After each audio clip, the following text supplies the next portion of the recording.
नमस्कार दोस्तों, कैसे हैं आप सब? आज मैं आपके सामने एक कहानी लेकर आई हूँ, जो कि है धर्म और लक्ष्मी पर। तो मैं आपसे कहानी शुरू करने से पहले इतना जानना चाहूँगी कि आपके अनुसार धर्म बड़ा है या लक्ष्मी? आपके जो भी जवाब हों, आप प्लीज़ कमेंट में ज़रूर बताइएगा। तो चलिए कहानी शुरू करते हैं। एक बार धर्म और लक्ष्मी ने बात ही बात में बहस होने लग गई। धर्म बोला कि मैं बड़ा हूँ, मेरे बिना सब बेकार है। तो लक्ष्मी माता बोली कि मेरे बिना सब बेकार है, न खाना, सुख शांति नहीं, कुछ भी तो नहीं। दोनों अपने अपने को बड़ा ही बता रहे थे, लेकिन जब काफ़ी देर निकल जाने के बाद भी कोई फैसला नहीं हुआ, तो वह राजा इंद्र के पास गए। दोनों मिलकर देवराज इंद्र के पास जब पहुँचे तो कहा कि आप ही फैसला करें कि हम दोनों में से कौन बड़ा है। अब इंद्र बड़े परेशान हो गए। अगर वह लक्ष्मी माता को बड़ा बताते हैं तो धर्म चला जाएगा, और अगर धर्म को बड़ा बताते हैं तो माता लक्ष्मी रूठ जाएगी। तो इंद्र देवता ने बड़ी ही समझदारी से एक उपाय सुझाया। कहा, आप लोग पृथ्वी लोक चले जाएं, वहाँ राजा विक्रमादित्य के पास जाएं, वह आप लोगों को सही फैसला करेंगे। अब धर्म और माता लक्ष्मी पृथ्वी लोक में विक्रमादित्य के पास जा पहुँचे और कहा कि अब आप ही हमारा फैसला करें। धर्म बोला कि हम दोनों में से कौन बड़ा है, मैं या लक्ष्मी? दोनों ने अपनी अपनी बात कह डाली। माता लक्ष्मी बोली, मुझसे सब कुछ है, धन, वैभव, सुख और समृद्धि। तो धर्म ने कहा, मुझसे सब कुछ होता है क्योंकि मैं ही धर्म हूँ। विक्रमादित्य ने सोचा, फैसला करना बड़ा कठिन है। अगर वह माता लक्ष्मी को बड़ा कहा तो धर्म चला जाएगा, और अगर धर्म चला गया तो सब कुछ ही बेकार है। धर्म को बड़ा कहा तो लक्ष्मी रूठ जाएगी। बहुत सोच समझकर उन्होंने फैसला लिया और कहा, धर्म बड़ा है। बस उसी समय से लक्ष्मी जी चली गईं। विक्रमादित्य ये बात जानते थे कि लक्ष्मी चली गई हैं। अब उनके पास धीरे धीरे सब चला गया। वे अपने घोड़े में बैठे और अपनी बहन के घर की ओर चल दिए। जब वह बहन के घर के थोड़ा नज़दीक पहुँचे तो बहन को उनके सैनिकों ने सूचना दी कि आपके भाई आए हैं। बहन ने पूछा, कैसे आ रहे हैं? तो सैनिकों ने कहा कि घोड़े पर आ रहे हैं। बहन ने ये बात सुनी और कहा कि उन्हें अस्तबल में ठहराया जाए। बहन ने भाई को खाने के लिए चोकर की रोटी भिजवाई, और जब उन्होंने विक्रमादित्य जी ने रोटी को देखा तो रोटी को प्रणाम करके उसे वहीं जमीन पर गाड़ दिया। माता आपको प्रणाम, मैं वापसी में आकर आपको ले लूँगा। बस इतना कहकर वो वहाँ से चल दिए। कुछ दिनों बाद विक्रमादित्य अपने मित्र के घर पहुँचे। उसने उनका बहुत स्वागत किया। जिस स्थान पर उनको खाना खिलाया गया, उस जगह पर मित्र की पत्नी का नौलख का हार खूंटी पर टंगा हुआ था। अब देखते देखते खूंटी हार को निगलने लग गई। मित्र की पत्नी ने खूंटी में हार ना देखा और सारा शक विक्रमादित्य पर ठहराया कि इन्होंने ही मेरा हार लिया है। दोस्त ने बहुत समझाया, लेकिन वह नहीं मानी। विक्रमादित्य ने सफाई नहीं दी और उसी समय वो वहाँ से चल दिए। चलते चलते दूसरे शहर पहुँचे। अब वो इतना थक चुके थे कि एक पेड़ के नीचे आराम करने लग गए। ठंडी ठंडी हवा चल रही थी, इस वजह से उन्हें नींद भी आ गई थी। उधर कुछ चोर राजा के खजाने से चोरी करके भाग रहे थे। राजा के सिपाही चोरों का पीछा कर रहे थे। सिपाही के डर से चोर चोरी का सामान वहीं पेड़ के नीचे रखकर भाग गए जहां विक्रमादित्य सो रहे थे। अब सिपाही पीछा करते हुए उसी पेड़ के पास पहुंचे और चोरी का सारा सामान वहां रखा देखा तो उन लोगों ने विक्रमादित्य को चोर समझकर राजा के सामने पेश किया। राजा ने कहा कि इसके दोनों हाथ पैर काटकर बीच चौराहे पर डाल दो और ऐलान कर दो, जो भी वहां से गुजरे इसे 5-5 जूते मारे। एक दिन एक तेली वहां से गुजर रहा था। विक्रमादित्य ने उससे कहा, भाई मुझे थोड़ा तेल लगा दो, मुझे मक्खी काट रही है। तेली बोला कि मैंने तुझे जूते नहीं मारे, ये क्या कम है जो तुम मुझसे तेल की मांग कर रहा है। फिर न जाने उसके मन में क्या आया, उसने तेल लगा दिया और वहाँ से चला गया। उस दिन उस तेली की खूब बिक्री हुई। अब तेल ज्यों का त्यों बना रहा। वह तो बहुत खुश हुआ कि तेल खत्म भी नहीं हुआ और काम भी हो गया।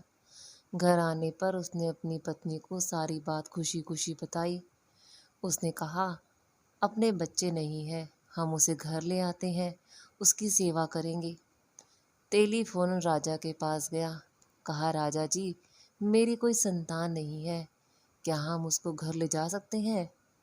राजा को तो उसकी कोई ज़रूरत थी भी नहीं, तो उन्होंने कहा, हाँ ले जाओ। तेली उसको अपने घर पर ले आया।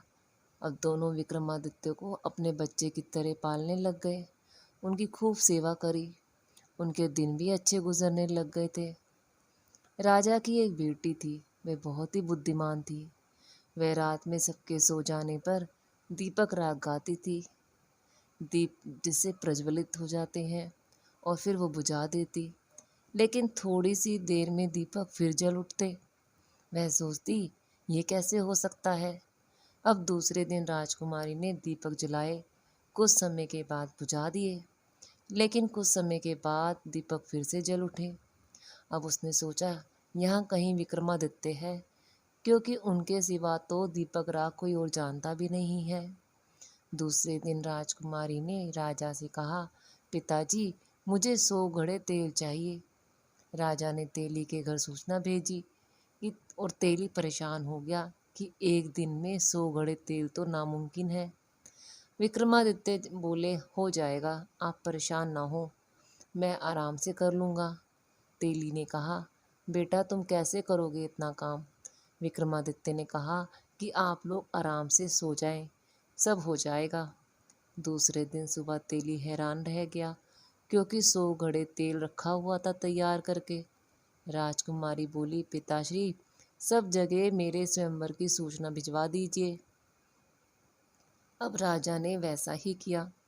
इधर विक्रमादित्य ने कहा, मुझे भी स्वयंवर में जाना है। तेली बोला, बेटा कैसे जा सकते हो, राजा बहुत नाराज होगा। जब विक्रमादित्य नहीं माना, तब तेली ने तेल भिजवाने के बाद विक्रमादित्य को तैयार करके वहां बिठा दिया। राजकुमारी माला लेकर सब जगह देखती हुई घूमती और बार बार वहीं पहुंच जाती जहां विक्रमादित्य बैठे थे। सब लोग बोले, शायद राजकुमारी की तबीयत खराब है। उसे पानी पिलाया गया और फिर माला दी गई। वह फिर घूमती और फिर वहीं जाकर खड़ी हो जाती और फिर से माला विक्रमादित्य के गले में डाल दी। अब राजकुमारी के भाई व भाभी बोले, कोई नहीं, इसे इसी के साथ भेज दो। अब वह खुशी खुशी उनके घर को चल दी। तेली सोचने लगा कि ये मेरे घर कैसे रहेगी, लेकिन वे उनके घर आराम से रहने लग गई थी। एक दिन विक्रमादित्य ने कहा, तुम अपने घर जाओ और उनसे कहना कि मेरा पति को हिरण का मांस खाना है। वह अपने पति को इनकार ना कर सकी और अपनी माँ के घर आ गई। भाभियों से बोली कि मुझे हिरण के मांस के खाने की इच्छा है। भाभियाँ बोली, तो किसी अच्छे आदमी से शादी करनी थी ना। बगैर कुछ बोले वह वहाँ से चली गई। जो वहाँ हुआ उसने आकर सब कुछ विक्रमादित्य को सुना दिया और फिर विक्रमादित्य ने कहा, ठीक है, तुम फिर जाओ, लेकिन अब की बार तुम वहाँ मेरा घोड़ा और तलवार कर लेकर आना और मेरा रुमाल भी लेकर जाओ, और अगर कोई परेशान करे तो मेरा ये रुमाल दिखा देना।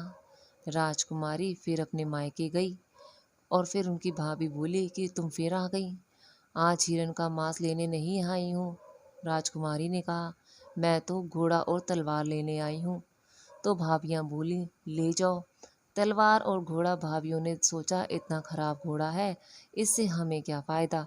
जब राजकुमारी घोड़ा और तलवार लेने पहुंची, तब उन्हें याद आया कि विक्रमादित्य ने कहा था कि आते समय रुमाल दिया था। वह तुरंत गई और रुमाल दिखाया आई। फिर शांत हो गए सब। वह उन्हें लेकर वापस आ गई घर पर। दूसरे दिन सुबह विक्रमादित्य ने कहा कि मुझे शिकार पर जाना है। वे घोड़े के पास पहुँचे, उसमें बैठने की कोशिश करने लगे, यह देखकर राजकुमारी की आंखों में आंसू आ गए। उसने मुंह दूसरी तरफ फेर लिया। विक्रमादित्य ने राजकुमारी के आंसू देख लिए थे, इसलिए घोड़ा दौड़ते हुए वहां से निकाल गए और वहां हिरन, शेर और अन्य जानवरों का शिकार किया। उनकी पूंछ और कान काट लिए और वहीं छोड़ भी दिया। थोड़ी देर के बाद राजकुमार अपने सैनिकों सहित आए और वहां शेर, हिरन और अन्य जानवर का शिकार का शव देखकर बहुत खुश हुए। अब उनको बहुत प्यास भी लगी थी। जैसे ही वो पानी पीने के लिए गए, वहां उनको एक योगी दिखाई दिया। उसने पानी पीने के लिए एक शर्त रख दी। उन लोगों को बहुत प्यास लगी थी। उन्हें शर्त पूछी, पीने का पानी जब पाओगे, जब अपने कूल्हे के ऊपर गर्म सिक्के से गुदवाना पड़ेगा। प्यास से बहुत ज़्यादा व्याकुल थे वे लोग, इसलिए उनकी बात मानने के सिवा कोई और चारा भी नहीं था। इसलिए वे कूल्हों को दगवाने के लिए तैयार हो गए। अब योगी जी से सिक्के से दगवाने के बाद पानी पिया और फिर वापस घर की ओर आ गए। इधर विक्रमादित्य भी घर लौट कर आ गए थे। राजकुमारी से बोले, आज तुम फिर अपने घर जाओ। राजकुमारी फिर अपने घर गई। भाभियों ने ताना मारा, आज दिन के मांस की चाह तुमको यहाँ खींच लाई है। उसने बोला, क्या भाइयों ने हिरन का शिकार किया है? उन्होंने कहा, हाँ। तो उसने पूछा, क्या आप दिखा सकते हो? उन्होंने कहा, क्यों नहीं। शिकार दिखाया गया। राजकुमारी बोली, इनके कान पूंछ कहाँ है?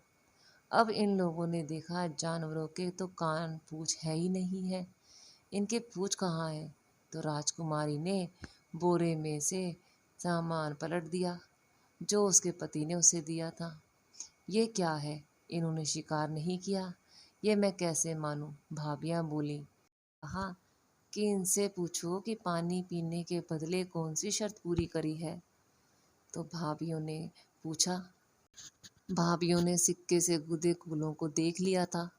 राजकुमारी ने कहा, हाँ, वह योगी मेरे पति विक्रमादित्य थे, राजा विक्रमादित्य। उन लोगों को यह सब जानकर बहुत ही गलनी हुई। लोग राजकुमारी के साथ तेली के घर गए और उनसे माफ़ी मांगने लग गए। राजा विक्रमादित्य बोले, आप लोग शर्मिंदा ना हो, आप लोगों का कोई कसूर नहीं है। जब तेली को सारी बात पता चली तो वह बोला, मुझे माफ़ कर दीजिए। राजा विक्रमादित्य बोले, आप परेशान ना हो, आप मेरे धर्म के पिता हैं और आप मेरी धर्म की माता हैं।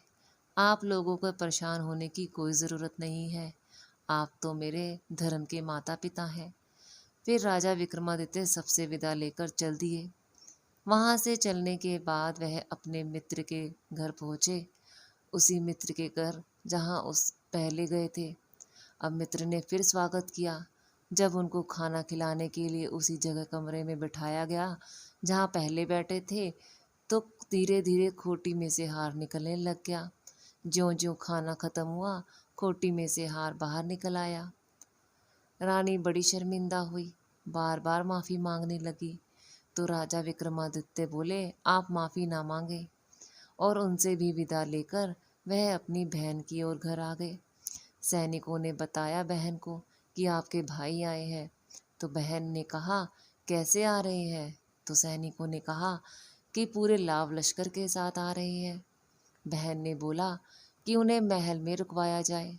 अब विक्रमादित्य बहन के पास आकर बोले, बहन, मैं वहीं रुकूंगा जहां मैं पहले रुका था।